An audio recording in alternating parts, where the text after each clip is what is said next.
Selamat pagi teman-teman. Kita bakal belajar gimana teman-teman sekarang pagi hari ini. Mungkin biar gak lama-lama lagi dan aku juga yakin teman-teman semua di sini udah pada siap ya untuk mendengarkan materi dari Kak Sultan Arabella. Oke, aku mau coba dulu. Halo, selamat pagi Kak Sultan. Halo teman-teman, selamat pagi.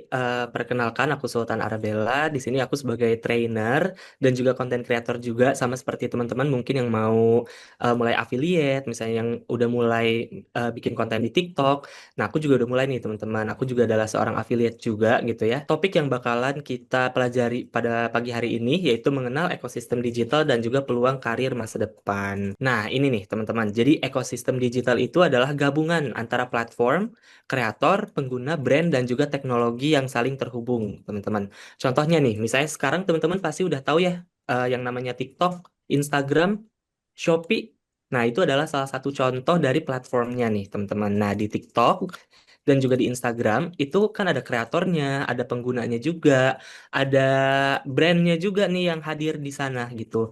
Jadi, di dalam satu ekosistem digital itu, ada platformnya, ada kreatornya, pengguna, brand, dan juga mereka itu saling menghasilkan satu sama lain. Misalnya nih, kreator itu menghasilkan konten, terus brand juga eh, berjualan gitu ya teman-teman, berniaga gitu di platform tersebut. Terus juga penggunanya sebagai konsumen juga gitu, konsumen dari produk, konsumen dari kontennya gitu. Misalnya nih orang-orang yang hanya nonton aja itu juga disebutnya konsumen, teman-teman. Nah, ini ada 5 pilar dari ekosistem digital. Seperti yang tadi udah sempat di-mention ya teman-teman, ada platformnya, ada kontennya, ada kreator dan konsumennya, brand dan juga produk, serta teknologinya gitu. Tadi ada yang jawab juga soal AI ya, kerja bersama AI, itu benar banget gitu. Jadi sekarang ini di zaman digital seperti sekarang ini, AI itu udah sangat berkembang ya teman-teman. Kalau teman-teman tahu ChatGPT, Gemini AI yang dari Google, itu adalah platform yang bisa kita gunakan untuk mempermudah pekerjaan kita sehari-hari gitu teman-teman.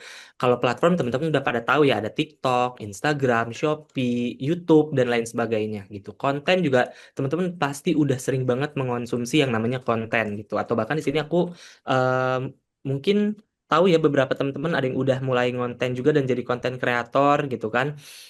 Atau misalnya teman-teman tahu artikel, berita, itu juga adalah salah satu konten ya teman-teman di ekosistem digital ini. Atau misalnya live stream, podcast, dan lain sebagainya, itu juga konten gitu. Pokoknya apapun yang dipublish di internet secara digital, itu adalah namanya konten teman-teman. Terus ada juga kreator dan juga konsumen, teman-teman pasti pada tahu lah ya, kreator itu siapa, konsumen itu siapa gitu ya. Terus juga ada brand dan juga produk. Em, Kalau teman-teman tahu nih, sekarang ini kan banyak banget ya teman-teman local products misalnya, atau bahkan international product yang udah masuk ke e-commerce. Nah, yang teman-teman sering beli juga nih misalnya di Shopee, di Tokopedia, di Lazada misalnya, itu adalah namanya brand dan juga produk. Terus ada teknologinya. Teknologinya ini tuh seperti AI, tadi yang udah di-mention juga, ada tools editing, algoritma, ada big datanya juga, dan lain sebagainya. Nah, teman-teman ini ada tren industri digitalnya. Jadi ini kalau misalnya teman-teman tahu ya, sekarang ini kan sosial media dan juga ekosistem digital ini tuh sudah sangat berkembang banget ya teman-teman. Jadi udah pasti banget nih kalau teman-teman pasti di sini udah banyak banget yang udah punya TikTok, udah punya Instagram. Nah, di sana pasti banyak banget yang namanya dominasi konten video pendek atau short video. Bahkan sampai live streaming juga. Dan live streaming juga banyak ya teman-teman, gak cuma live streaming untuk hiburan aja, tapi ada live streaming commerce atau live streaming yang berjualan gitu. Terus juga sekarang ini udah berkembang banget nih teman-teman, dunia live commerce itu. Ada TikTok Shop, ada Shopee Live, dan orang-orang juga banyak yang menjadi pencaharian mereka itu di live streaming ini gitu teman-teman. Jadi mereka memang udah mencari penghasilan dari live commerce gitu. Terus juga mereka udah move juga ke affiliate marketing. Jadi bisnis mereka ini memang udah masuk ke konten juga dan berbasis performa juga gitu teman-teman. Nah, seperti yang tadi udah aku sempat mention juga. Jadi sekarang itu udah ada AI yang bisa mempermudah pekerjaan kita gitu. Misalnya teman-teman konten kreator nih gitu ya. Nah, AI ini bisa dipakai untuk copilotnya kalian gitu, bisa menjadi pembantunya kalian untuk menghasilkan konten gitu. Jadi sekarang itu nggak susah ya teman-teman kalau misalnya mau bikin konten atau misalnya mau terjun ke dunia digital. Nah, tadi kan kita udah ngomongin ya soal apa sih ekosistem digital itu gitu. Mungkin sekarang kita mau bahas soal peluang karirnya. Nah, sebelum kita jump in ya teman-teman ke peluang karirnya, di sini aku juga mau ngasih tahu nih teman-teman, kalau dulu itu konten kreator itu cuman dianggap sebagai pengisi konten atau hiburan aja gitu ya teman-teman.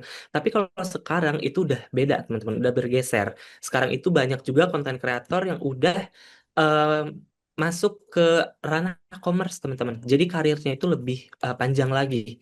Misalnya nih teman-teman, kalau teman-teman tahu ya sekarang itu banyak banget yang namanya affiliate marketer, influencer, live stream host juga. Bahkan live stream host ini tuh nggak cuman bisa diaplikasikan untuk diri sendiri atau pekerjaan sendiri teman-teman. Tapi bisa juga kita melamar pekerjaan ke brand-brand misalnya sebagai live stream host ke agency itu juga bisa teman-teman gitu ya. Terus juga bisa jadi content consultant dan lain sebagainya. Bahkan sekarang itu brand besar bisa menjadikan seorang content creator ini menjadi sebagai kanal distribusi utamanya gitu. Jadi apa ya bahasa simpelnya. Jadi sekarang ini brand besar justru mencari content creator sebagai pilar utamanya gitu untuk marketingnya mereka gitu teman-teman. Nah betul banget teman-teman. Jadi sekarang ini udah ada yang namanya integrasi AI dalam konten dan marketing. Jadi AI ini bisa dipakai untuk ngedit video secara otomatis, bahkan bikin copywriting, bikin caption, menganalisis tren, sampai-sampai kita ini bisa pakai AI untuk menanyakan tentang ide konten juga teman-teman misalnya gitu. Dan bahkan kedepannya juga mungkin AI itu akan semakin melebur dalam workflow kreator dan juga brand. Jadi akan semakin mempermudah pekerjaan lagi nih gitu ke depannya. Jadi sekarang ini di ekosistem digital kita ini harus membangun personal branding yang baik gitu teman-teman untuk bisa meraih karir yang kita inginkan gitu. Karena menurut aku yang namanya personal branding itu penting banget. Mau teman-teman itu sebagai content creator atau misalnya teman-teman nggak jadi content creator, personal branding juga tetap dibutuhkan ya teman-teman dan tetap penting supaya nanti kita bisa presentable juga gitu di depan orang-orang, di depan klien misalnya. Jadi nggak cuman kita ini pengen terkenal, populer, tapi juga kita pengen mendapatkan kredibilitas dan juga konsistensi. Nah, mungkin teman-teman di sini ada yang pengen tahu ya, apa aja sih kira-kira prinsip-prinsipnya untuk kita ini bisa membangun personal branding.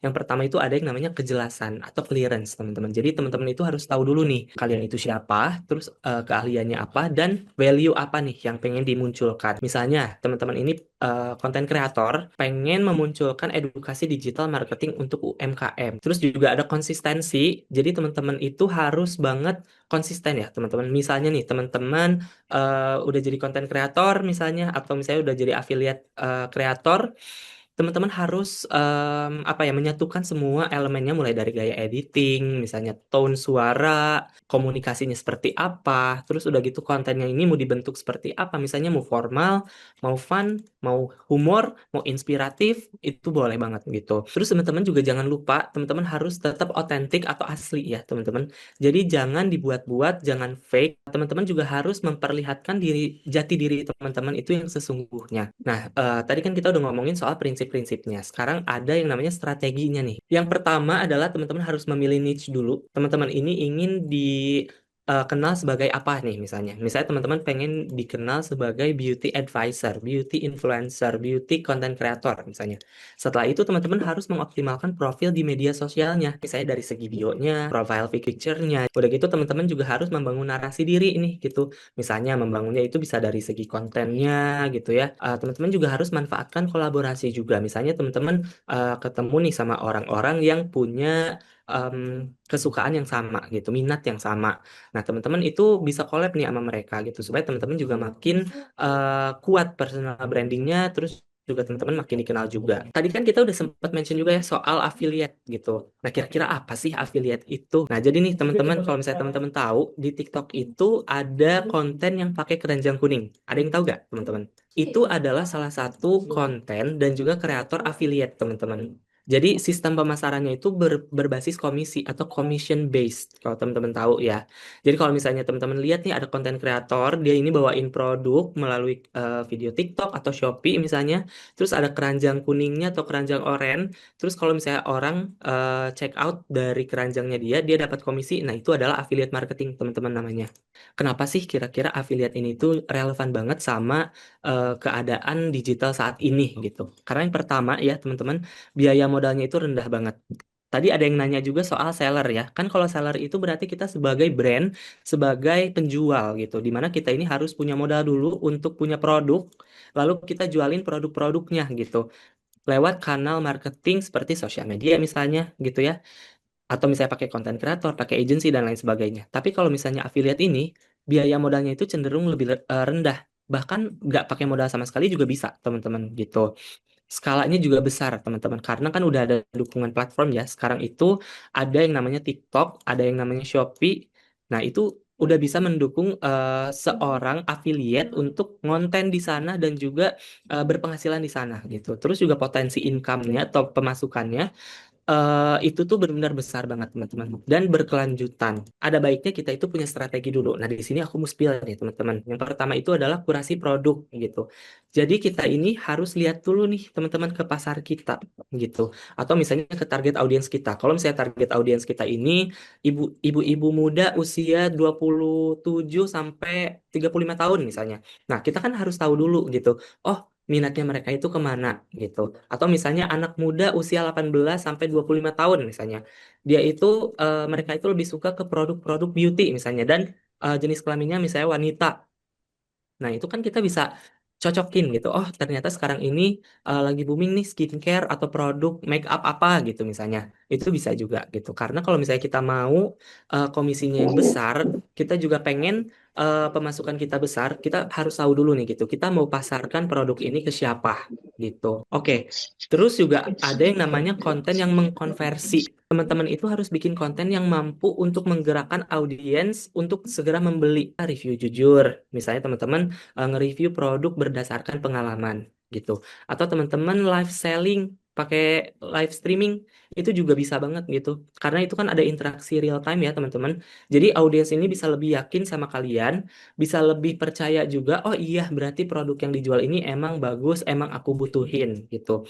Atau enggak teman-teman bisa juga bikin konten storytelling. Jadi teman-teman bikin konten yang ngomong langsung ke depan kamera gitu. Karena itu tuh bisa menyentuh kebutuhan dan juga emosi dari audiensnya. Nah, selain kita ini bikin konten dan live streaming, ada juga yang namanya optimasi link. Biasanya nih teman-teman, kalau misalnya teman-teman pengen lebih optimal lagi link share-nya, kan nggak bagus ya dilihatnya kalau misalnya kita ini nge-share link, tapi misalnya linknya itu panjang. Jadi teman-teman harus pakai shortener atau pemendek link gitu, biar lebih rapi, lebih apa ya, lebih eye catching aja gitu, karena kan lebih bagus gitu.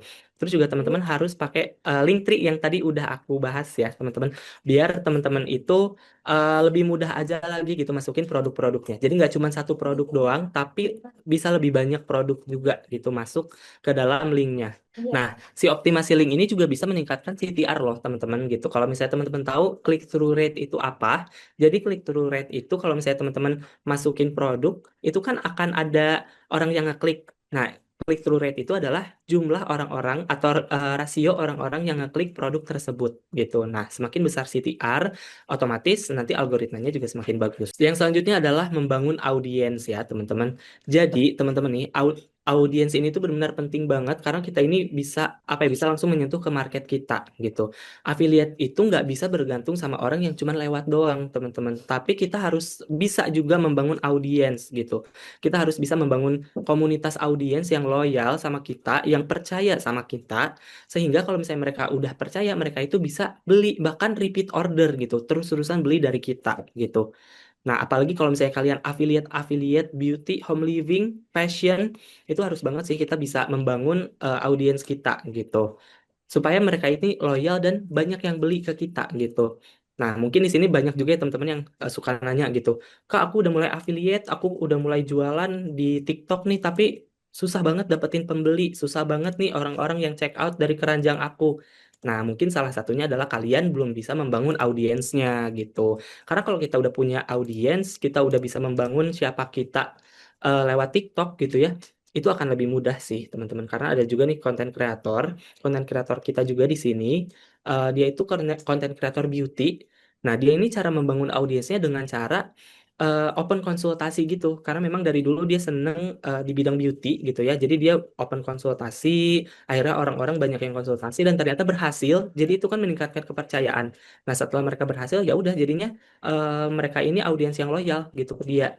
Tadi kan kita udah ngomongin soal prinsip, strategi, dan lain sebagainya ya teman-teman. Nah, sekarang contohnya apa sih jalur karir dari ekosistem digital ini atau affiliate ini gitu ya. Yang pertama, teman-teman bisa jadi content creator affiliate. Nah, konten kreator affiliate ini juga nggak bisa loh teman-teman dipandang sebelah mata. Karena aku ada konten kreator yang udah mencapai GMV atau omset senilai 5 miliar rupiah loh teman-teman gitu. Dan bahkan komisinya aja tuh udah 300 jutaan teman-teman.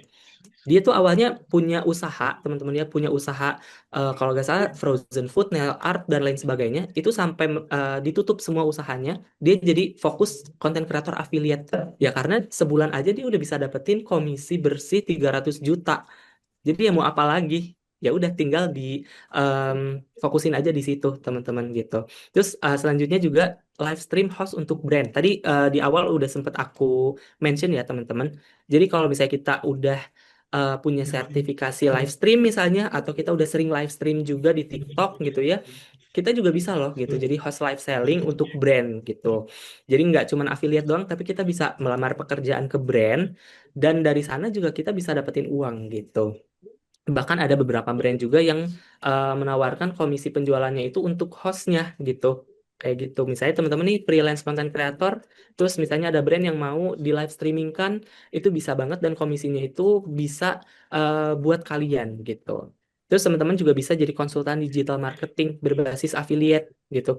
Misalnya teman-teman udah berpengalaman nih di affiliate, teman-teman juga bisa jadi konsultan gitu. Jadi nantinya teman-teman bisa masuk ke brand, ngerancang strategi misalnya untuk distribusi produk mereka lewat affiliate atau lewat kreator itu juga bisa teman-teman. Jadi sebetulnya nggak cuman di situ-situ aja gitu ya untuk karirnya, tapi banyak banget sih gitu cabang karirnya. Nah, sekarang kita masuk ke gimana sih menggabungkan konten, personal branding sama affiliate. Yang pertama nih konten dulu ya teman-teman.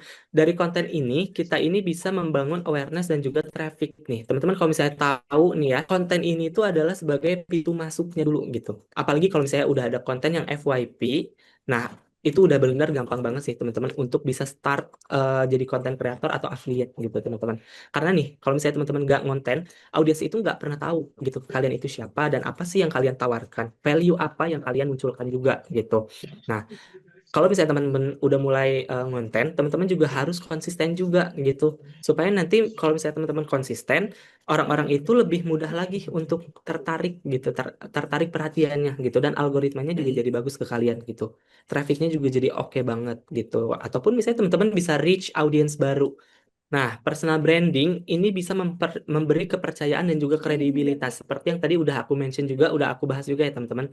Kalau misalnya kalian udah sering konten, udah konsisten, udah orang-orang ini udah sering ngelihat konten kalian, mereka itu pasti pengen tahu nih kalian ini apa sih dan siapa sih gitu ya. Terus mereka juga butuh alasan untuk percaya gitu ya. Nah, di sini gitu, personal branding itu berperan teman-teman. Kalau misalnya teman-teman udah punya branding yang kuat, orang itu yakin gitu bahwa teman-teman itu emang konten kreator yang udah ahli di bidangnya misalnya dan teman-teman ini udah terpercaya di bidangnya gitu. Jadinya value kalian juga udah semakin terlihat sama mereka dan itu lebih mudah lagi sih untuk misalnya teman-teman yang mau jualan atau misalnya teman-teman yang ingin punya bisnis itu juga gampang. Kalau misalnya teman-teman udah memulai affiliate nih, udah ngonten, terus juga udah punya personal branding. Nah, tinggal dimonetisasi aja nih teman-teman dari konten dan juga brandingnya gitu. Kenapa sih harus digabungkan gitu? Apa sih pentingnya gitu? Nah, jadi kalau misalnya teman-teman cuman konten doang nih tanpa personal branding, hasilnya tuh akan susah naik teman-teman. Bisa viral, tapi viralnya itu hanya sesaat doang gitu. Bahkan kalau misalnya kontennya udah nggak viral lagi, udah akan nol lagi gitu. Nah, tapi sebaliknya teman-teman. Kalau misalnya teman-teman hanya mengandalkan personal branding, tapi kalian ini nggak ngonten gitu ya, ya sama aja. Gimana mereka akan tahu kalian gitu, gimana kalian bisa reach audience baru gitu. Kalau misalnya teman-teman mulai affiliate doang tanpa konten dan branding, itu susah banget untuk ngebangun kepercayaan. Ya bayangin aja ya teman-teman kalau misalnya mau mulai tapi brandingnya nggak ada, terus juga nggak ngonten, nggak konsisten, itu akan susah banget dapat traffic susah gitu, kepercayaan apalagi gitu. Jadi gimana orang mau beli produk dari kita kalau kita sendiri nggak ngonten, nggak konsisten, dan juga kita nggak bangun personal branding gitu. Jadi sebetulnya tiga-tiganya ini sangat penting banget dan saling melengkapi. Nah, jadi gini teman-teman, strateginya untuk membangun personal branding ini harus banget nih teman-teman bikin konten yang relevan sama niche kalian dan juga harus punya value. Value-nya itu apa sih? Nilainya itu kayak misalnya informatif, menghibur, atau misalnya inspiratif. Harus disambungkan dulu gitu dengan personal brandingnya. Misalnya teman-teman pengen gaya tone bicaranya itu lebih ke formal, gayanya juga, body language-nya juga, visualnya juga gitu. Itu semua harus diselaraskan ya teman-teman, harus konsisten juga gitu. Harus juga dipastikan konten itu mencerminkan nilai dan juga identitas kalian. Teman-teman juga bisa sisipi affiliate secara natural. Kalau misalnya teman-teman udah mulai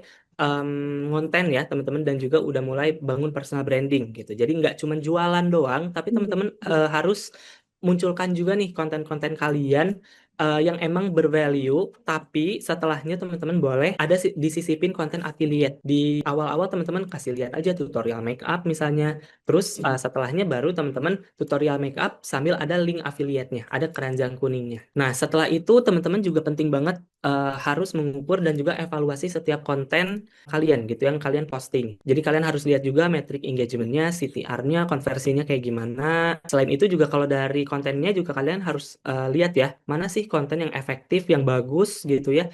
Ketika kalian ini menggabungkan tiga pilar yang tadi ya, personal branding, konten sama affiliate gitu. Mana sih konten-konten yang bagus, yang apa yang efektif gitu, viewsnya bagus, penjualannya bagus, terus juga misalnya orang-orang tuh banyak yang komen juga misalnya dan naikin followers itu juga harus dilihat. Kalau misalnya teman-teman udah tahu nih, oh konten kayak gini, orang-orang suka konten kayak gini, bagus nih gitu di akun aku, lanjutkan aja. Nah, teman-teman, jadi kesimpulannya gini ya, teman-teman. Ekosistem digital itu bukan cuma sebuah tren ya, teman-teman, tapi ini juga bisa memperluas karir kita di masa depan gitu. Seperti yang tadi udah aku bahas juga ya teman-teman, kalau misalnya kita ini udah mau mulai karir kita di dunia digital, harus banget kita ini memperhatikan personal branding. Terus juga kita harus perhatikan online presence juga. Jadi sebetulnya digital ecosystem ini tuh benar-benar nggak bisa dipandang sebelah mata ya teman-teman. Karena semuanya itu bisa align dan juga bisa jangka panjang kayak gitu. Sekian materi dari aku teman-teman. Mungkin teman-teman di sini ada yang mau bertanya. Pertanyaan yang pertama nih Kak, katanya terkait konten, personal branding, dan affiliate, apa yang harus dikembangin dulu sih Kak untuk orang yang baru mulai dari nol? Apakah saat bikin akun harus tahu personal brandingnya dulu untuk tahu mau memasarkan produk apa? Atau cari produknya apa aja, baru nanti personal brandingnya mengikuti. Dan apakah produk atau niche-nya itu bisa dicoba-coba dulu kayak A/B testing? Lalu pertanyaan yang kedua, untuk akun baru, kira-kira perlu berapa kali ngepost tiap harinya, dan apakah sering atau tidaknya live streaming sangat membantu untuk pengembangan akun itu sendiri. Oke, gimana Kak? Udah nangkap pertanyaannya, Kak Sultan? Oke, kalau dari aku sih sebetulnya nih aku mau jawab dulu ya Kak, dari pertanyaan pertama. Jadi kalau menurut aku, jadi kita memang kalau misalnya kita udah apa ya mau mulai dan juga kita udah mau munculkan personal branding kita tapi kita masih gak tahu nih audiens kita ini siapa, memang baiknya A/B testing dulu gitu. Jadi yang penting kita udah tahu dulu arahnya kita ini mau kemana, lalu selanjutnya kita bisa evaluasi aja sih dan kita bisa pakai strategi-strategi kita sekreatif mungkin gitu.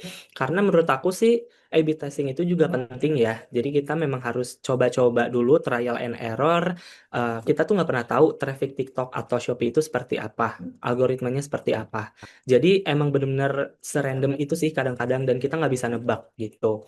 Terus juga untuk pertanyaan yang kedua, untuk akun baru kira-kira perlu berapa kali ngepost ya tiap harinya.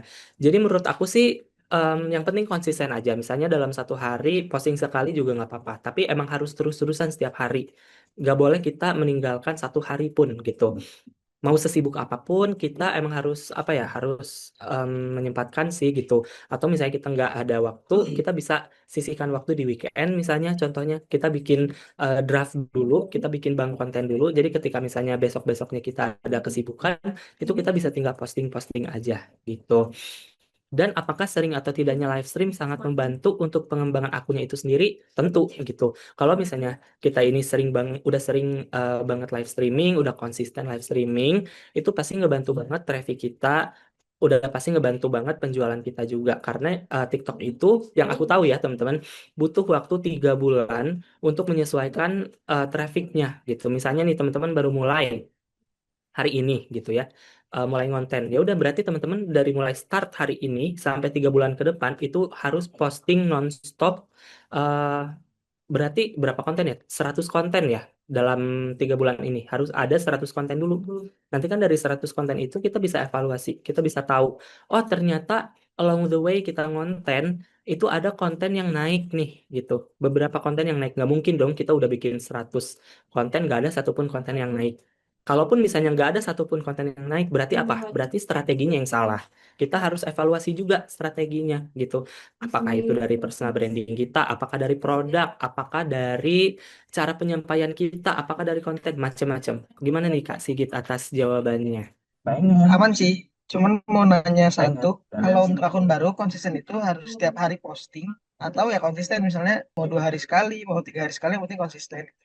Atau wajib setiap hari. Oke, kalau aku bisa jawab harus setiap hari sih. Konsistennya itu adalah frequently ya, teman-teman. Jadi misalnya kalian ini baru banget mulai, itu emang harus setiap hari. Bahkan kalau dulu aku ngonten itu 1 hari itu 2 konten dan itu kontennya konten-konten yang emang mikir banget gitu. Aku bikin konten personal branding yang beneran dipikirin gitu. Jadi 1 hari itu bener-bener 2 konten selama 1 tahun bahkan aku. 1 tahun itu aku benar-benar 2 konten setiap harinya gitu. Makanya kalau misalnya teman-teman mau cek juga TikTok aku itu di TikTok udah 700.000 followersnya karena dulu aku memang sekonsisten itu gitu. Kalau sekarang aku paling 1 hari satu gitu, tapi masih tetap setiap hari gitu. Emang harus setiap hari. Karena kalau misalnya kita nggak setiap hari, itu akan susah sih untuk membangun trafficnya. Apalagi di TikTok zaman sekarang ya. Kalau zaman dulu mungkin masih oke gitu, masih eh, bisa lah gitu. Dan kalau zaman dulu itu kan audiensnya dan juga kreatornya nggak terlalu sebanyak sekarang. Kalau sekarang itu udah banyak banget konten kreator. Jadi ya kita harus bisa lebih konsisten lagi dan kita harus bisa punya branding yang lebih baik lagi gitu. Oke, thank you Kak Sultan pertanyaan Kak Sigit. Semoga ini ngejawab pertanyaannya Kak Sigit ya. Untuk pertanyaannya Kak Sigit dan ini juga mungkin ada beberapa pertanyaan yang teman-teman sebetulnya sama nih pertanyaan. Nah, ini adalah jawabannya dari Kak Sultan. Oke, sekarang aku mau yang raise hand dulu kali ya. Yang mau raise hand itu kita buka untuk Kak Fatimah Novianti Eka Putri. Untuk konten sendiri ya mungkin fokusannya di video, di Reels ataupun TikTok. Apakah durasi itu untuk awal-awal ya Kak, untuk awal memulai itu apakah durasi itu mempengaruhi gitu ya? Apakah harus videonya maksimal 30 detik atau boleh 1 menit dan sebagainya? Karena kan sekarang mungkin orang-orang banyak yang langsung scroll-scroll aja gitu Kak. Nah, gimana caranya biar kita tuh penonton tuh benar-benar mantengin video kita. Nah, apakah durasinya itu perlu di range berapa gitu Kak? Banyak banget sih sebetulnya orang-orang yang nanya juga ya ke aku setiap aku bikin webinar atau bikin workshop gitu ya soal durasi gitu.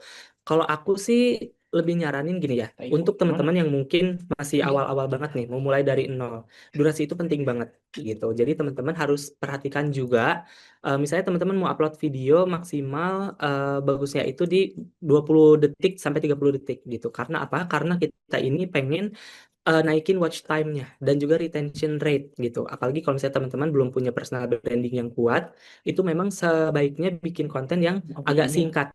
Tapi dalam konten tersebut harus tetap ada value-nya dan tetap kita ini sharing sesuatu yang orang ini pengen nonton gitu, teman-teman. Jadi jangan sampai kita ini bikin konten yang orang-orang ini nge-skip gitu. Jangan dilupain juga hook itu penting, isinya juga penting. Terus kalau misalnya teman-teman apa namanya mau upload video affiliate itu juga harus ada CTA-nya karena penting juga gitu. Jangan sampai teman-teman kelewat hal-hal seperti itu gitu. Nah, kecuali kalau misalnya teman-teman udah punya personal branding yang kuat gitu ya, kayak misalnya Arif Muhammad gitu, Rachel Fenya atau Reizuka Ari gitu. Mau bikin konten 10 menit juga orang akan nonton gitu karena ya basically orang-orang udah pada suka sama mereka gitu. Oke, Thank you. baik, terima kasih Kak. Jadi untuk awal baiknya video-video singkat dulu aja ya Kak. Betul, betul. Oke, siap Kak. Terima kasih Kak. Sama-sama, Kak. Oke, sebelum nanti ada open mic yang satu lagi, aku mau bacain dulu pertanyaan dari yang kolom komentar yaitu dari Kaya Sinta Nurlaila Syafa. Ada 2 pertanyaan untuk Kak Sultan. Yang pertama, saat ini Kak Kak Yasinta itu lagi mendalami niche di bidang kuliner nih Kak. Kalau misalnya katanya kakaknya ini mau review tempat makanan secara offline untuk personal brandingnya, aman gak sih untuk memulai sebagai affiliate juga? Lalu pertanyaan keduanya, si kakaknya ini pernah, Bika Yasinta ini pernah bikin konten dan FYP, tapi konten selanjutnya itu malah stuck di 200-an. Padahal sebelumnya udah tembus ribuan. Kira-kira itu pengaruh followers nggak ya? Soalnya followersnya memang masih sedikit di bawah 50. Perlu di boost followers secara membeli atau tidak nih Kak? Oke, jadi aku mau bahas dulu soal yang pertama ya teman-teman. Kalau misalnya kalian itu udah punya niche nih, misalnya kayak Sinta ini di bidang kuliner gitu ya. Terus misalnya mau review tempat makan secara offline untuk personal branding, itu bagus banget sih sebetulnya. Oke banget gitu. Apalagi sekarang ini banyak banget ya teman-teman food vlogger gitu ya. Terus misalnya orang-orang yang memang suka review-review makanan, dan sekarang itu udah ada TikTok gue juga gitu affiliate. Kalau misalnya kita ini mau review tempat makan, sekarang itu ada TikTok Go. Ada yang udah pada tahu ya di sini TikTok Go. Nah, menurut aku sih kalau misalnya kalian mau munculin personal branding dari review-review kayak gitu, itu juga oke banget gitu. Jadinya orang-orang yang muncul atau orang-orang yang datang ke akun kalian adalah orang-orang yang punya minat yang sama gitu. Jadi mereka memang lagi nyari tempat makan untuk misalnya mereka datengin gitu. Itu bagus juga sih, tapi memang harus diperhatiin ya gitu. Misalnya kita ini harus unik nih misalnya tempat makan, entah itu yang uniknya tempat makannya, atau misalnya ada tempat makan baru, atau misalnya kitanya penyampaiannya yang unik gitu, supaya orang juga ngelihatnya ini nggak bosen gitu. Orang juga akan ngerasa, oh iya nih gitu, orang ini nih lucu nih misalnya kayak gitu. Atau enggak misalnya karena kalian ini sharingnya tempat-tempat yang baru nih, jadi orang juga yang datang, oh baru tahu nih gitu ada tempat kayak gini kayak gitu. Itu oke banget sih kalau misalnya kalian mau naikin personal branding dari situ. Terus yang kedua nih, ini sebetulnya tadi udah sempat aku singgung ya teman-teman. Nah ini ada contohnya nih gitu. Jadi ada konten yang udah viral nih, FYP gitu di sebelumnya gitu. Tapi selanjutnya ketika kita bikin konten lagi dan posting lagi, viewsnya itu stuck di 200-an gitu. Jadi emang seperti itu nih teman-teman. Kalau misalnya kita ini belum apa ya, belum kuat personal brandingnya, memang seperti itu. Ketika kita bikin konten dan ternyata alhamdulillahnya naik gitu ya, FYP atau viral, tapi ternyata setelahnya itu bakalan jelek lagi gitu. Nah, ini yang tadi aku bahas gitu. Makanya kita ini jadi konten kreator memang harus bisa pertahankan atau kita harus bisa membangun personal branding yang bagus gitu. Terus kalau ditanya berpengaruh gak ya dari followers, sebetulnya kalau TikTok itu nggak terlalu berpengaruh dari followers karena beda ya distribusinya. Kalau TikTok itu video distributionnya ke orang-orang yang justru bukan followers kita kebanyakan gitu. Jadi dari FYP gitu. Kalau Instagram itu baru berpengaruh dari followers kita. Tapi sekarang itu Instagram kan udah ekspansi ke Reels ya. Kalau Reels itu juga nggak apa ya, nggak bergantung sama followers gitu. Jadi memang bisa reach lebih banyak audiens juga. Nah, kalau ditanya ya, apa saya perlu boost followers dengan cara membeli? Menurut aku sih, ya kalau itu terserah ya. Tapi kalau aku pribadi sih nggak terlalu nyaranin gitu untuk beli followers. Karena nggak terlalu berpengaruh juga ke views gitu. Malah ada beberapa case juga yang viewsnya jadi jelek. Tapi sebetulnya nggak terlalu berpengaruh sih gitu. Jadi sebetulnya kalau misalnya kita tarik ulang lagi ya ke materi yang tadi.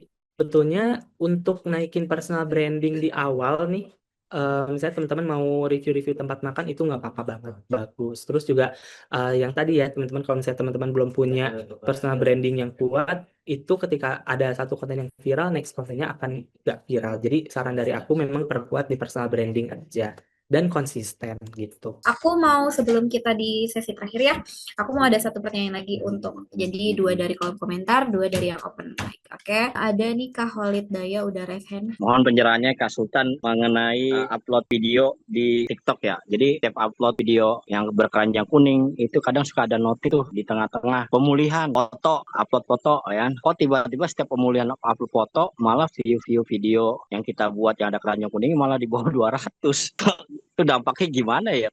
Apa besok-besok nggak usah ikutin itu notif seperti itu? Cekin aja apa gimana gitu. Yang kedua adalah kategori video FYP itu berapa ribu sih? Apakah di atas 1.000 atau di atas 100.000 atau di atas 10.000? Itu aja sih Kak. Gitu. Oke, mungkin aku mau bahas dari yang pertama dulu. Sebetulnya kalau misalnya kakak ngikutin yang pemulihan itu mungkin nggak terlalu berpengaruh ke views ya. Jadi views itu memang berbeda ya. Views itu lebih ke berpengaruhnya ke ini sih, ke traffic gitu. Jadi kalau misalnya ngikutin notif-notif kayak gitu, sebetulnya nggak akan berpengaruh ke traffic gitu. Nah mungkin aja nih kakak udah cek belum kontennya itu seperti apa nih yang turun ini gitu. Apakah isi kontennya relevan atau enggak gitu sama target audiens. Atau misalnya produk yang dibawain relevan atau enggak gitu. Jadi memang harus kita evaluasi dulu nih dari kontennya. Kita nggak bisa melulu menyalahkan dari segi trafficnya gitu. Tapi kita harus look back juga ke kitanya. Kita harus bercermin juga apakah kita udah bikin konten yang tepat atau belum gitu. Terkadang kita memang suka ngerasa oh kayaknya ini konten udah sesuai sih kayak konten kita biasanya. Tapi pada kenyataannya enggak juga gitu. Jadi kita memang harus cek lagi kontennya dan kita harus tes juga gitu. Terus tadi yang kedua itu tentang apa Kak? Boleh diulang? Video FYP itu view-nya minimal berapa sih? Apa di Oke. atas Nah, 1000 gitu aja? Oke, nah sebetulnya ukuran video untuk FYP atau video yang masuk FYP itu berapa? Ya kita bisa dilihat dari video yang paling ramai aja di akun kita. Misalnya kita ini bisa mencapai 100.000 views. Oh berarti itu memang udah masuk FYP gitu.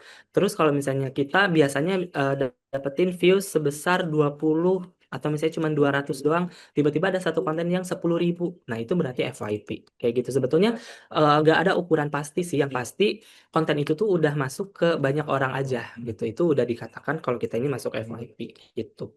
Terima kasih Kak, Sama-sama Kak, cukup jelas ya. cukup jelas. Ini jadi sesi terakhir. Sebenarnya masih banyak banget pertanyaan dari teman-teman jujur, tapi nggak usah khawatir karena sebenarnya webinar ini banyak banget rangkaiannya teman-teman. Mau saya thank you dulu sama teman-teman yang udah aktif banget bertanya. Aku senang banget pagi-pagi ini teman-teman semangatnya udah membara sekali. Semoga aktivitasnya di hari Kamis ini berjalan lancar nanti ke depannya dan ilmu yang didapatkan di pagi hari ini bisa bermanfaat. Terima kasih banyak sekali lagi teman-teman. Aku Fitria sebagai MC di hari ini, di pagi hari ini. Mohon maaf bila ada salah kata dan perbuatan.